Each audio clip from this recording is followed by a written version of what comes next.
À chaque vidéo que j'ai fait, c'est toujours la même question. Oui, mais Maxime, qu'est-ce que tu utilises comme launcher? Qu'est-ce que tu utilises comme launcher? Qu'est-ce que tu utilises comme launcher? Qu'est-ce que tu utilises comme launcher? Et à chaque fois, je réponds, mais les questions s'amassent. Et je réponds toujours au premier. Mais ça s'amasse encore et encore. Ils regardent pas les réponses. Et du coup, à chaque fois, je me perds, tu vois. Ah! Salut à tous, c'est Maxime de Frandroid. Aujourd'hui, on va enfin vous faire le top 5 des meilleurs launchers à ne pas louper sur Android. Vous êtes prêts? C'est parti.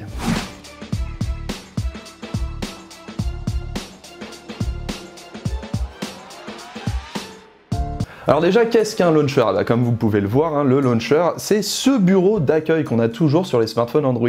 C'est ce launcher qui va définir un petit peu la manière dont vous utilisez votre téléphone. Par exemple, ici sur le Huawei Mate 20 Pro, on a le EMUI Launcher qui vous permet basiquement d'avoir toutes les applications d'entrée. Sur le côté, le Google Now Launcher, et vous pouvez aussi le configurer de telle manière à ce qu'il y ait un tiroir d'applications. C'est justement ça qu'on va modifier et c'est un truc vraiment basique pour personnaliser votre expérience sur Android.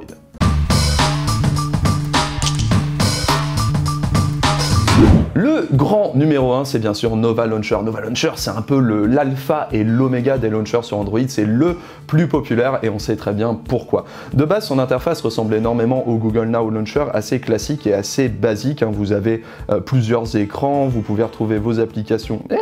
Ça, c'est les options. Vos applications sur une liste comme ça avec une petite barre de recherche. Mais ce qui fait vraiment la force de Nova Launcher, c'est le nombre de personnalisations et de paramétrages qui sont disponibles dans les options. Vous pouvez personnaliser la gueule du bureau, les animations à chaque fois que vous changez de truc, la gueule du drawer, la gueule du dock, absolument tout. Nova Launcher, c'est l'outil le plus puissant pour personnaliser votre smartphone. Et en vrai, pour moi, c'est une grosse faiblesse parce que du coup, il y a tellement d'options que j'ai la flemme de l'utiliser, on va pas se le cacher. Mais c'est vraiment, vraiment le plus puissant. Vous pouvez faire tout ce que vous voulez avec, il est parfait.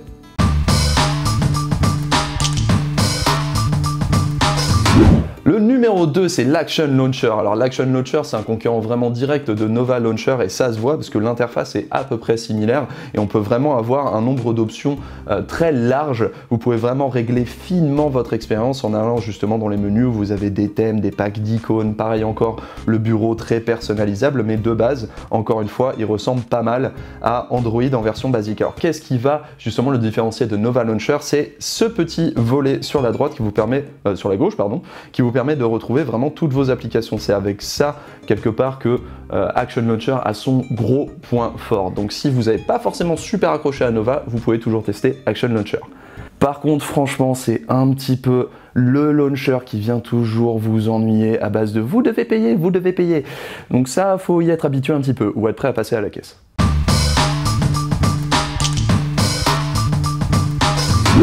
Le numéro 3, c'est bien évidemment le Launcher. Alors Launcher et non Launcher, c'est un petit jeu de mots bien évidemment, on va pas se le cacher, c'est un petit jeu de mots un petit peu pourri quand même.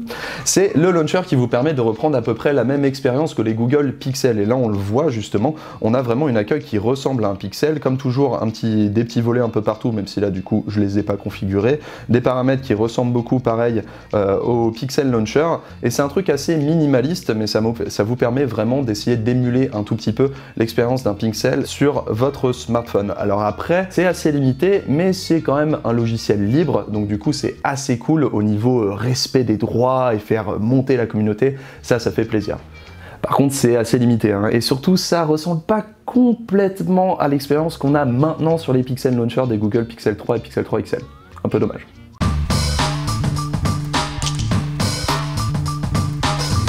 Et le numéro 4, c'est le Microsoft Launcher. Alors pourquoi on le met dans cette sélection? Parce que si vous avez remarqué, les trois premiers essayent d'émuler un petit peu ce que fait Google. Microsoft, lui, s'en bat les steaks et propose sa propre expérience. Ce qu'on peut voir, c'est que déjà l'accueil est assez simpliste, toujours avec des volets, mais avec une transition un petit peu plus personnalisée. On voit aussi sur l'accueil qu'il y a un petit volet ici, qui est un volet de raccourci. Vous pouvez retrouver vos applications favorites, mais aussi le Wi-Fi, le Bluetooth, etc. Un tout petit peu inspiré d'iOS quand même. Et Et enfin, le clou du spectacle, c'est ce grand flux qui est en fait connecté à votre compte Microsoft, ce qui fait que vous pouvez retrouver tout ça non seulement sur votre smartphone, mais aussi sur votre ordinateur. C'est tout l'intérêt de ce launcher. C'est par exemple si vous voulez envoyer n'importe quoi sur votre ordinateur, vous avez juste à rester appuyé, continuer sur PC, clac, à partir de OneDrive, ça le renvoie. Il y a également le tiroir d'applications qui est assez classique, mais qui est ordonné avec les lettres ici. Donc voilà, c'est plutôt efficace. Si on fait un glisser vers le bas, on a la recherche sur tout le smartphone pour retrouver les applications, etc. C'est un launcher qui est vraiment différent de ce qu'on peut voir habituellement. Maintenant, c'est un launcher pour les gens qui aiment Microsoft et qui aiment surtout la suite Outlook. Parce que si vous ne l'utilisez pas ou si vous êtes vraiment dans le monde de Google, comme ça peut être mon cas, il n'est pas ouf non plus, quoi.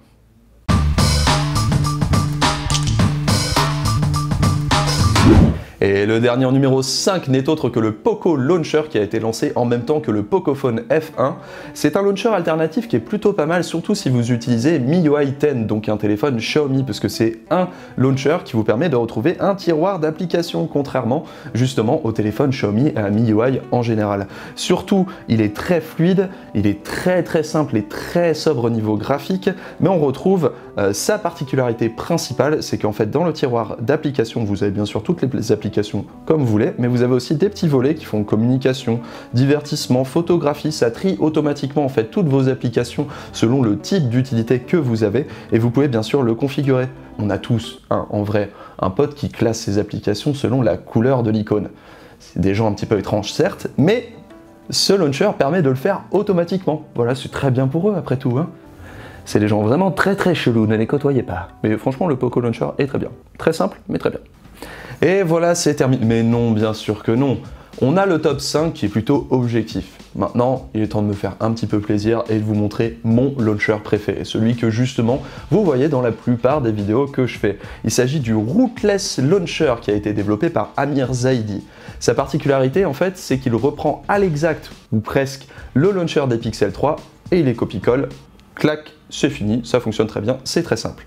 Vous avez du coup l'accueil qui est comme ça avec plusieurs volets comme d'habitude et le petit Google Now Launcher sur le Teco, les tiroirs d'application qui est ici et qui est du coup transparent et surtout la barre Google en bas avec ce petit widget qui s'adapte selon les événements. De base, il va vous montrer par exemple la température, la date. Si vous avez un événement d'agenda qui arrive d'ici 10-15 minutes, ce sera transformé et ce sera marqué juste ici. Ça, c'est vraiment mon launcher favori et c'est assez simple, c'est hyper fluide et ça me rapproche un petit peu de l'expérience Android comme je la veux.